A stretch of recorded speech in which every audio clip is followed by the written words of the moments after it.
هدف عالمي من لاعب عالمي كريستيانو رونالدو، ارتقاء جميل جدا، وبيسجل لك هدف الأول من رأسية خيالية. ولكن عتبي على جماهير نادي النصر السعودي، عندكم هيك لاعب عالمي بيستحق المشاهدة، تروحوا على أرض الملعب وتتابعوا هيك لاعب. نص المدرجات فاضية. لك كريستيانو رونالدو هذا اللاعب اللي عم يتقاتل مع نادي النصر، اللي بيزعل بسبب الخسارة، اللي بتضايق بسبب التعادل.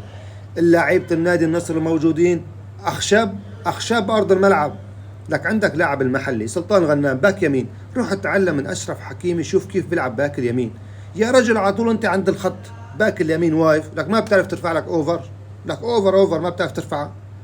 ولا عبد الرحمن الغريب تشارك لي آخر 15 دقيقة ولا آخر 20 دقيقة، كل ما تمسك الكرة بدك ترجع الكرة لورا، سحبته سحبة واحدة للاعب الخصم، ما بتعرف ترفع الأوفر. يعني ألف علامة استفهام. المدرب شو بده يعمل؟ مدرب بيعطيك تكتيك روح العاب، بس لا ما بقول لك للاعب كل ما